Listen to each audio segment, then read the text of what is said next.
सरल चीज सिर्फ ये है, गर्म पानी, थोड़ा सा शहद, थोड़ी सी हल्दी। हार्वर्ड विश्वविद्यालय एक शोध कर रहा है कि योग अभ्यास करने वाले क्या रोग से अच्छे से लड़ रहे हैं। ये रोग से लड़ने की क्षमता बढ़ाता है, पर साथ ही ये एक तरह का माप है।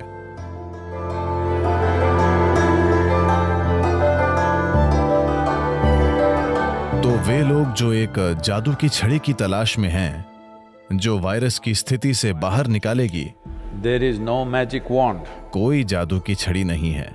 बहुत ही ईमानदार, जिम्मेदार कदम उठाने पड़ेंगे जब लॉकडाउन हट जाएगा। सरल अनुमान है कि अब तक हम में से ज्यादातर लोग अलग रहकर सुरक्षित हैं। अब जब हमें बाहर निकलना होगा तभी असली चुनौती शुरू होती है। तभी इसका महत्व होगा कि हम कितने जिम्मेदार और समझदार हैं। लॉकडाउन खत्म होने पर जब आर्थिक प्रक्रिया शुरू होगी तो सबसे अच्छी बात आप ये कर सकते हैं, अपने सिस्टम में रोगों से लड़ने की क्षमता बढ़ाना। हम आपको एक प्रोटोकॉल दे सकते हैं कि इसे कैसे किया जाए।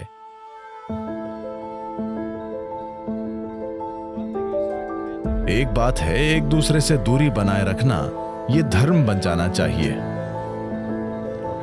अगर आप धार्मिक हैं तो, वरना ये साधना बन जानी चाहिए। तो सुबह ही साधना करने के लिए जाने से पहले आपको 8 से 12 नीम के पत्ते मुंह में रखने चाहिए। इसे चबाकर मुंह में रखना चाहिए। मुंह में होना बहुत महत्वपूर्ण है। मुंह के क्षेत्र में ये सबसे प्रभावी होते हैं। तो इसे अपने मुंह में रखें, 1 से 2 घंटे तक चबाएं, वहीं रहने दें। कुल्ला न करें, पिए मत, सिर्फ मुंह में रहने दें। उसी के साथ साधना करें। हल्दी के गोले रोज बनाएं, सुबह इसका सेवन करें और कम से कम 1 घंटे तक कुछ भी न खाएं। एक और बात यह है कि ये आंवले का मौसम है। इसे कन्नड़ा में नेल्लिकाई कहते हैं, बेट्टद नेल्लिकाई। तो अभी सीजन चल रहा है। वो बड़ा वाला नहीं, गोल्फ बॉल जैसा आंवला, वो हाइब्रिड आंवला है। वो भी ठीक है अगर आपको कुछ और नहीं मिलता तो, वरना पहाड़ियों में जो उगता है वो केवल इतना होता है। सिर्फ एक आंवला तोड़कर उस पर थोड़ा नमक डालें और उसे चबाएं। इसे अपने मुंह में रखना चाहिए और ये भी आपके मुंह में ही सबसे प्रभावी है। ये 1 या 2 घंटे के लिए आपके मुंह में होना चाहिए। ये सरल चीजें आपके इम्यून सिस्टम को बहुत बढ़ाएंगी।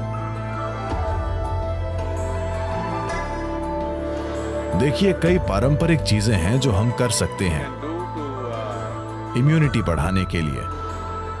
पिछले 39 साल से मैं इस सार्वजनिक जीवन में हूं। लगभग रोज कोई सार्वजनिक कार्यक्रम होता है, कार्यक्रम जिनमें मेरी कई सारे लोगों के प्रति प्रतिबद्धता होती है। मैंने एक भी कार्यक्रम इसलिए रद्द नहीं किया क्योंकि मैं बीमार था। हम एक सरल चीज करते हैं जब हम देखते हैं कि हम संक्रमण के संपर्क में हैं, जब हम यात्रा कर रहे हैं, अगर वहां वायरल संक्रमण या इन्फ्लुएंजा चल रहे हैं। मेरी अमेरिका की इन सभी वर्षों की यात्रा में मुझे इन्फ्लुएंजा नहीं होता जब यह बड़े पैमाने पर चल रहा होता है। सरल सी बात यही है, गर्म पानी, थोड़ा सा शहद, थोड़ी सी हल्दी और अगर हो सके तो इसमें थोड़ा पुदीना या धनिया। अभी हम अपने क्षेत्र में सभी पुलिस कर्मियों और चिकित्सा कर्मियों को यही दे रहे हैं। हम उन्हें नीलवेंबू कषायम दे रहे हैं जो बहुत अच्छा काम करता है। डेंगू बुखार के समय हमने ये पूरे तमिलनाडु में किया था। इससे बहुत फर्क पड़ा। केवल सादा पानी पीने के बजाय अगर वे इसे पीते हैं तो मुझे लगता है कि ये निश्चित रूप से मदद करेगा। उससे मुझे सहायता मिली है। मैं सिर्फ दादी की बातें बता रहा हूँ, मेडिकल बातें नहीं, ठीक है? लेकिन इसने काम किया है। इसने मेरी दादी के लिए काम किया है और मेरे लिए भी।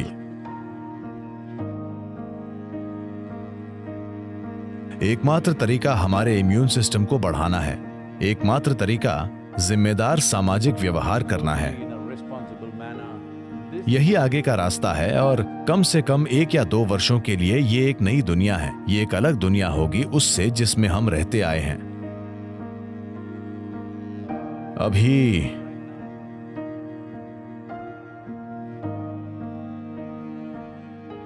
कई चीजें की जा रही हैं।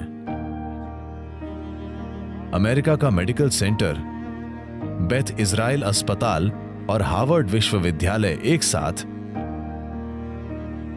वे एक शोध कर रहे हैं कि कैसे योग करने वाले जो लोग कुछ योग अभ्यास कर रहे हैं वे ऐसे वायरस को कैसी प्रतिक्रिया देते हैं, उनकी मजबूती का स्तर कैसा है, क्या उनकी रोग प्रतिरोधक क्षमता बेहतर है। मुझे यकीन है कि उनकी क्षमता बेहतर है, पर इसके लिए चिकित्सा प्रमाण जरूरी है। पर मुझे 100% यकीन है, क्योंकि मैंने हमारे किसी भी साधक की मृत्यु का एक भी मामला नहीं सुना। उनमें से कुछ ने अपने माता पिता, वृद्ध रिश्तेदारों को खो दिया है, पर साधक नहीं, उनसे जुड़े हुए लोग। तो योग रक्त के माध्यम से नहीं आता, आपको इसे करना होगा। इसकी केवल यही समस्या है, यह जादुई तरह से काम करता है, पर आपको इसे करना होगा।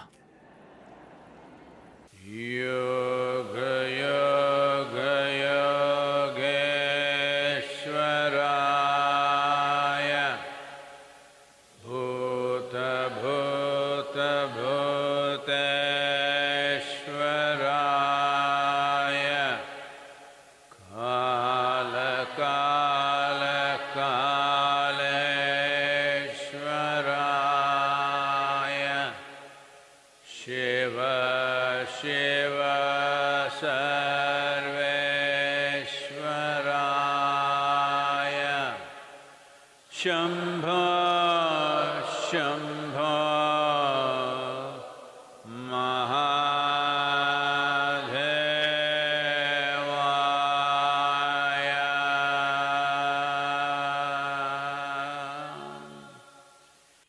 तो हम इस सरल मंत्र का उच्चारण करेंगे।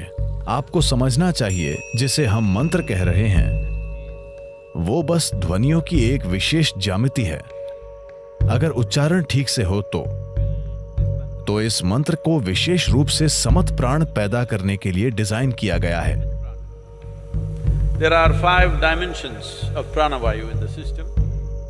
शरीर में प्राणवायु के 5 आयाम हैं। समत प्राण का काम सांसों और विचार की प्रक्रिया को चलाना है और गर्मी पैदा करना है। वैसे प्राणवायु मूल रूप से सांसों और विचार प्रक्रिया को संभालती है, पर समत प्राण की आग के बिना प्राणवायु काम नहीं कर सकती। तो किसी भी प्रकार की क्रिया प्राणायाम करने से पहले कुछ गर्मी पैदा की जाती है, क्योंकि ऊष्मा पैदा किए बिना दूसरे आयाम वाकई सक्रिय नहीं हो सकते। तो एक चीज ऊष्मा पैदा करना है, क्योंकि यह आपकी इम्यूनिटी को भी बढ़ाएगा। यह न सोचो कि अब मैं क्रिया कर रहा हूं तो मैं गैर जिम्मेदार होकर बाहर जा सकता हूं। नहीं, मैंने कभी नहीं कहा कि आपकी क्रिया या मंत्र कोरोना का समाधान है। यह नहीं है, यह सिस्टम को मजबूत करता है। खैर, इम्यूनिटी का निर्माण रातों रात नहीं होगा, यह हमें पता होना चाहिए। मैं कहूंगा 4 से 8 सप्ताह में व्यक्ति के इम्यून सिस्टम में महत्वपूर्ण सुधार दिख सकता है। तो मंत्र का ये पैकेज और ईशा क्रिया आपके सिस्टम में संतुलन लाएगी। आइए इसका उपयोग अपनी भलाई के लिए करें। योग विज्ञान में कई चीजें हैं जो हम इम्यून सिस्टम को बढ़ाने के लिए कर सकते हैं। अभ्यासों की बात करें तो हम एक बहुत ही सरल शक्तिशाली प्रक्रिया भेंट कर रहे हैं, वो है सिंह क्रिया। ये एक तरह की प्रक्रिया है। एक बात यह है कि ये इम्यूनिटी को बढ़ावा देगी। एक और बात यह है कि इसमें आपकी सांस ऐसे शामिल है कि मान लीजिए आप इसे आज से शुरू करते हैं। 1 हफ्ते बाद अगर आपको यह करना थोड़ा कठिन लगता है तो आप साफ जान जाएंगे कि आपको सांसों से संबंधित कोई समस्या है। दूसरे लक्षणों से पहले, जिन्हें आप सामान्य मेडिकल रूप से पहचानते हैं, उससे पहले आप देखेंगे कि आप अभ्यास नहीं कर पा रहे हैं। जैसे ही सांसों से जुड़ी कोई वजह होगी, आपको यह पता है कि यह वायरस एक सांस से काफी संबंधित चीज है, तो यह बहुत उपयोगी होगा। अगर आप दिन में 2 बार रोज अभ्यास करें, यह इम्यूनिटी सिस्टम को बढ़ावा तो देगा, पर साथ ही ये एक माप है। अगर आप किसी दिन अचानक इसे न कर पाएं, तो आप जान जाएंगे कि आपकी सांस लेने की प्रणाली में कुछ गड़बड़ी है। ज्यादातर लोग मरने के बाद ही मिट्टी से संबंध बनाते हैं, पर जीवित होते हुए मिट्टी के साथ संबंध विकसित करना बहुत महत्वपूर्ण है। मैं विशेष रूप से कहूंगा, अब वायरस के दिनों में यकीन कीजिए, आप में से जो किसी तरह से मिट्टी के संपर्क में हैं, Here we call this Prithvi Prema Seva. That means यहां हम इसे पृथ्वी प्रेम सेवा कहते हैं। मतलब कि मिट्टी से बहुत प्यार से जुड़ना। आपकी जीने की क्षमता, इस तरह के आक्रमण के विरोध करने की आपकी क्षमता बहुत बढ़ जाएगी। आपका जीना काफी नहीं है, ये महत्वपूर्ण है कि आप मजबूत रहें। मजबूत का मतलब ये नहीं है कि बड़ी मांसपेशियां बनाकर किसी पर हावी होना। इसका मतलब है यहां जीवन का दायरा बड़ा हो। इसके लिए एक ऐसा शरीर जरूरी है जो पूरे ग्रह को अपना विस्तार मानता है, जो कि ये है। तो ये बहुत महत्वपूर्ण है कि आप ये करें। आप सभी जो यहाँ ईशा योग केंद्र में हैं, हम आपके लिए कुछ प्रक्रियाएं निर्धारित करेंगे ताकि आप सभी 3 दिन में कम से कम एक बार अपने हाथों और पैरों को मिट्टी में लगाएं। बहुत महत्वपूर्ण है। और आप जहां भी हैं, अगर आपके पास एक छोटा सा बगीचा है, या आप वॉलंटियर कर सकते हैं कि आप किसी और के बगीचे में काम करेंगे। मेरा विश्वास कीजिए, हाँ, उन्हें मुफ्त का मजदूर मिलेगा, लेकिन ये मत सोचिए कि उन्हें ज्यादा मिल रहा है। आपको कहीं ज्यादा मिल रहा है, क्योंकि आपका मिट्टी से जुड़ा होना एक जबरदस्त अंतर पैदा करेगा आपके भौतिक शरीर से काम करने के तरीके में। अपने हाथों को मिट्टी में डालिए, ये बहुत जरूरी है। वरना आप में से जो लोग कुछ ज्यादा ही अमीर हैं और आप नहीं चाहते कि कोई आपको काम करते देखे, क्योंकि ये आपकी संपन्नता के लिए एक गलत छवि बन सकता है, आप मट बात ले सकते हैं। हाँ, वो भी एक तरीका है। ये आपके लिए जादुई होगा।